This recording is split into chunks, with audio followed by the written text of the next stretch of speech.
नमस्कार साथियों, कैसे हैं आप सब। और आज जो कोरोना की स्थिति बन रही है, इस स्थिति को देखते हुए मैं आशा करता हूं आप सब भी एक विकट समस्या से जूझ रहे हैं। और सरकार के द्वारा जो वापस से लॉकडाउन लगाया गया है, ऐसी स्थिति में एक आम आदमी के लिए रहना, व्यवस्थाएं जमाना बहुत ही मुश्किल हो गया है। और यहाँ पर मैं एक छोटा-सा सुझाव देने आया हूँ आप सबके लिए, जो हमारे संग साथी हैं, हमारे साथ जो काम कर रहे हैं और जो हमारे साथ संस्थाओं से जुड़े हुए हैं। सिर्फ़ मेरी ही संस्था की बात मैं यहाँ पर नहीं करूँगा, मैं यहाँ समस्त मध्य प्रदेश और समस्त भारत में जितने भी प्राइवेट स्कूल हैं, उनमें काम कर रहे शिक्षकों के लिए और अन्य कोई संस्थान से जुड़े हुए ऐसे व्यक्ति जो परेशानी से जूझ रहे हैं, उनके लिए। और मेरा एक सुझाव है, आप सब लोग यदि सहमति दें, तो हम सब लोग मिलकर एक संगठन बनाएँगे और इन संगठन के माध्यम से हम लोग शासन तक बात करने की कोशिश करेंगे, क्योंकि अकेला मैं या अकेला कोई व्यक्ति तो कुछ कर नहीं सकता। यदि हम लोग का संगठन होगा, तो हम लोग आगे भी कुछ कर सकते हैं। मेरा एक छोटा-सा सुझाव है दोस्तों आप सबके लिए, मेरे साथ पढ़ाने वालों के लिए और साथ ही साथ जो वर्क कर रहे थे, उनके काम अभी बंद हो गए हैं। अधिकांशतः लोगों के लिए प्रेजेंट में बहुत ज़्यादा समस्याओं से जूझना पड़ रहा है। अब हम देखते आ रहे हैं कि पिछले वर्ष भी कोरोना की एक ऐसी स्थिति थी। इस स्थिति में हम लोग ना तो कुछ कमा पाए हैं और ना कुछ जोड़ पाए थे। पिछली साल भी अक्टूबर-नवंबर में स्कूल चालू हुए थे और कहीं नहीं भी हुए हैं। तो ऐसी स्थिति में एक जो प्राइवेट शिक्षक है, ना तो कोई बिज़नेस कर पाया और बिज़नेस के साथ-साथ ना वो कुछ अरेंजमेंट कर पाया कि वापस से लॉकडाउन लग जाएगा। सरकार का कहना है, मैं न्यूज़ वगैरह सुनता रहता हूँ कि सरकार जनता के हिसाब से लॉकडाउन लगा रही है। कहीं की भी ऐसी कोई जनता मेरे हिसाब से नहीं है, राजनीतिक जनता को छोड़ करके, कि लॉकडाउन के पक्ष में बात करे वो। हमेशा जनता सिर्फ एक ही चीज़ चाहती है कि हमें खाने के लिए व्यवस्थाएं मिल जाएं, फिर आप कुछ भी लगाओ। पिछले वर्ष राशन व्यवस्थाएं हो रही थी, कहीं कहीं किराए में छूट दी गई थी, रेंट वगैरह जो किराए से रहते हैं, बिजली बिल में छूट दी गई थी, स्कूली शिक्षा के जो हिसाब से जो बच्चों की फीस होती है उसमें छूट दी गई थी।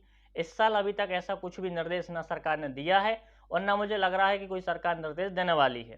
साथ मेरा एक दूसरा मोटिव ये भी है कि जो प्रेजेंट में सरकार चाह रही है, यदि मैं बात करूंगा कि वाकई में कोरोना है, मानता हूं कोरोना है, अपने सगे संबंधी भी देखे मैंने इस समस्या से जूझते हुए और कुछ आपसी मोहल्ले पड़ोस वालों को भी देखा है।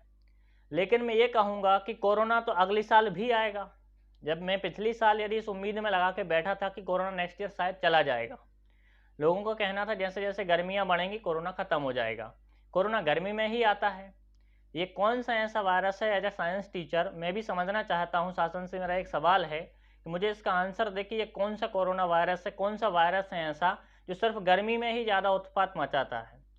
यदि मैं कहूँगा कि यहाँ एक कक्षा में 10 या 15 विद्यार्थी बिठाल के एग्जाम हो सकता था, विद्यार्थी भी समझदार हो चुके थे, 12वीं के विद्यार्थी थे, 10वीं के विद्यार्थी थे, उनकी परीक्षाओं को बढ़ाया गया या रद्द कर दिया गया।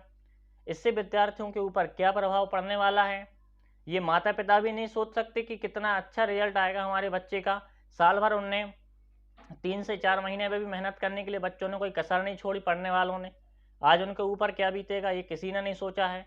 तो ऐसी भयानक स्थितियां जो उत्पन्न हो रही, और इसकी जगह पर यदि जहां पर भी कोरोना है या नहीं ये मुझे नहीं पता है, लेकिन कहीं कहीं रैलियां निकाली जा रही हैं। मैं बंगाल की बात नहीं करूंगा या दमोह की बात नहीं करूंगा, आप सब समझदार हैं, लेकिन रैलियां निकाली जा रही हैं। तो यहाँ कोई स्थिति ऐसी नहीं बनेगी कि कोरोना नहीं होगा। यदि वहाँ भी होगा तो क्या वहाँ की जनता बेवकूफ़ है जो लोगों को मिल रही है, लोगों के पास जा रही है? मैं किसी से कोई सुझाव न देने वाला हूँ न मिलने वाला हूँ आप लोगों से। मेरा सिर्फ एक छोटा सा मतलब है, अब जो लॉकडाउन सरकार लगा चुकी है तो वो तो बंद करने नहीं वाली है, वो तो केस बढ़ा रही है दिन पे दिन, या केस बढ़ रहे हैं। मेरे आसपास रहने वाले 1000 लोगों के बीच में मुझे एक भी आदमी किसी कोई भी तरीके से कोरोना से मरने वाला नहीं सुनने में आया अभी तक। दूसरा पॉइंट में बात करूंगा, लोग डर रहे हैं। भाई डर क्यों रहे हो आप सब लोग? डर की कोई वो थोड़ी है, आप जितना डरोगे उतना ज़्यादा आप मन में एक डर बना के रखते चलोगे। दूसरा मोटिव ये है कि आप कल भी अस्पताल जाते थे, 2020 के पहले क्या आप सभी कभी हॉस्पिटल नहीं गए? जब भी आप गए हैं वहाँ आपको उतनी ही भीड़ मिली है। आपको एक दिन यदि 24 घंटे आप अस्पताल में रहते हैं तो 3 से 4 मौतें यहाँ पे एक निजी अस्पताल और एक गवर्नमेंट अस्पताल दोनों में आपको आसानी से देखने को मिल जाती थी। तो आज क्यों आप डर रहे हो कि कोरोना से? यदि 4 अस्पतालों में मरीज हो भी रहे हैं तो आम बात है वो तो। भाई व्यक्ति है, मौत तो आना ही है किसी को। एक एग्जाम्पल, आज 20 साल के बच्चे का एक्सीडेंट हो जाता है, 60 साल के बुढ़े को, बुजुर्ग को जो है अटैक आ जाता है, तो क्या उसमें कोई कोरोना का काम हो जाएगा क्या? लेकिन सरकार यही काम कर रही है। हम बीमार होते हैं, हम अस्पताल जाएंगे, अस्पताल पहुंचते से ही मुझे कोरोना पॉजिटिव बताया जाएगा, और मैं वहां किसी दूसरी बीमारी के लिए गया था, मजबूरी बस मुझे वहां इलाज कराना पड़ेगा और उस इलाज का नतीजा कुछ और बन जाएगा जिसका मैं आंसर नहीं देने वाला हूँ। तो ये स्थिति आज शासन बना रही है। आप लोग डरिए बिल्कुल नहीं, जो होगा सो देखा जाएगा। आप लोग अपने काम धंधे के लिए निकलिए। लॉकडाउन क्या होता है मुझे ये बताइए? क्या सरकार आपको राशन पानी दे रही है? क्या सरकार आपका रेंट भर रही है? क्या सरकार आपकी व्यवस्थाएं जुटा रही है? यदि हाँ, तो आप घर में रहिए। और दूसरा, मेरा एक तरीका और है कि यदि मैं बात करूं कि यहाँ 1 लाख प्राइवेट शिक्षक हैं पूरे मध्य प्रदेश में, उन 1 लाख शिक्षकों के लिए कैसी व्यवस्थाएं जम रही होंगी, उनके घरों में खाने को कहाँ से आ रहा होगा। मैं किसी धंधे पानी या किसी दूसरे व्यक्तियों के बारे में बिल्कुल बात नहीं कर रहा हूँ, ना मैं किसानों के बारे में बात कर रहा हूँ। किसान अपनी जगह आज सही है, अनाज बोया था, अनाज निकल जाता है, उसके बाद कोरोना आता है, अनाज यहाँ तक कि बिक भी जाता है लोगों का। लेकिन यहाँ प्राइवेट शिक्षक हैं, परीक्षाओं के बलबूते पर वो कोचिंग चलाते हैं साल भर। परीक्षाएं नहीं होंगी तो अगले साल से कोचिंग भी नहीं चलेंगी, क्योंकि सब बच्चे आज समझदार हो चुके हैं, पेरेंट्स समझदार हो चुके हैं। इसके अलावा मैं चाहता हूं, मेरा एक छोटा सा सुझाव है, सरकार से हाथ जोड़ के मेरी विनती है कि आप लोग एक छोटा सा सुझाव समझें। यहाँ वर्ग 1, वर्ग 2 और वर्ग 3 वाले शिक्षकों की जो पेमेंट है वो हजारों में है, सैकड़ों में होती, या 1000, 2, 4000, 10,000 होती तो मैं कुछ नहीं कहता। यहाँ 50-50, 60-60 हज़ार रुपये वर्ग 1 वालों को मिल रहा है, और वो भी इसी लॉकडाउन में मिल रहा है जिस लॉकडाउन में एक प्राइवेट टीचर को खाने के लाले पड़ रहे हैं। तो मेरा आपसे एक निवेदन है कि आप उनकी कुछ कटौती करके, यदि आप उनको 20,000 देंगे और 5-5 हज़ार करके आप 4 प्राइवेट टीचर को भी व्यवस्था जमाएंगे तो बहुत बड़ा अच्छा काम हो जाएगा। एक गरीब जो नहीं खा पा रहा है, जिसकी व्यवस्था नहीं जम पा रही है, उसका काम चल जाएगा। तो मेरा आप सरकार से निवेदन है कि आप सबका डाटा मंगाइए। आप इतना काम तो कर ही सकते, जब लॉकडाउन लगा सकते हैं तो आपके लिए बहुत बड़ी बात नहीं है। आप सभी टीचर्स का डाटा लीजिए और उनके खाते में या उनके बैंक अकाउंट में कम से कम आप इतनी राशि तो भेजिए, या फिर आप उनके घर घर पहुंच के, जैसे कोरोना टेस्ट हो रहा है या वैक्सीनेशन हो रहा है, उसी तरीके से आप प्राइवेट शिक्षकों के या प्राइवेट संस्था से जुड़े हुए लोगों के घर तक पहुंचिए और उनके खाने रहने की उचित व्यवस्था को देखिए। उसके बाद आप लॉकडाउन लगाने की प्रयास कीजिए। ऐसी स्थिति में नहीं तो आने वाला समय, आप शासन है, आपका तो कोई नुकसान होने नहीं वाला है, लेकिन ये संस्थाएं चल रही थी और जो प्राइवेट शिक्षक है उसको आत्महत्या के अलावा कोई दूसरा ऑप्शन नहीं बचने वाला है। तो मेरा आपसे निवेदन सिर्फ इतना ही है कि या तो आप ये उपाय अच्छा है कि आप वर्ग 1, वर्ग 2 और वर्ग 3 में किसी दूसरे व्यवस्थाओं को नहीं भंग करने की बात कर रहा हूँ। यदि 1 लाख प्राइवेट शिक्षक हैं तो 3 लाख यहाँ पर सरकारी शिक्षक भी हैं। आप उनके वेतन में कटौती करके, और ज़्यादा कटौती करने की भी बात नहीं कह रहा, उनको आप 20,000 दीजिए, पर्याप्त है। एक जीवन याचिका चलाने के लिए ऐसी व्यवस्थाओं में लॉकडाउन में 20,000 रुपये बहुत पर्याप्त होता है।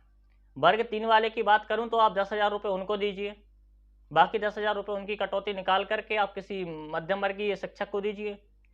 सबकी व्यवस्थाएं चलनी चाहिए। या फिर आप यदि ऐसा नहीं कर सकते, आपकी व्यवस्थाओं में भंग हो जाएगा, तो आप राशन पानी और जहां वो व्यक्ति रह रहा है, चाहे किराए से रहता हो या उसकी बिजली बिल की व्यवस्थाएं हो, वो सारी आप करके दीजिए।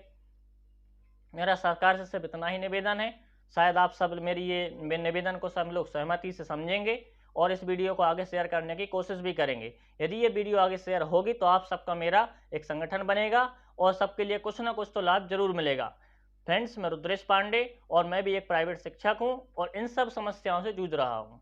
मैं नहीं चाहता कि मैं तो कुछ व्यवस्थाएं अपनी करके बैठ चुका हूँ, लेकिन जो और भी अन्य लोग हैं उनके लिए कुछ ना कुछ व्यवस्थाएं, मेरे साथ कुछ ऐसे टीचर्स भी हैं, मैं उनकी समस्याओं को देख रहा हूँ, आसपास लोगों को देख रहा हूँ, बहुत परेशान हो चुके हैं, खाने के लाले पड़ रहे हैं, गांव पलायन हो रहे हैं, कुछ आशाएं लेकर शहरों में आए थे, लेकिन ये सब चीज़ें उनकी व्यवस्था से भंग होती जा रही हैं।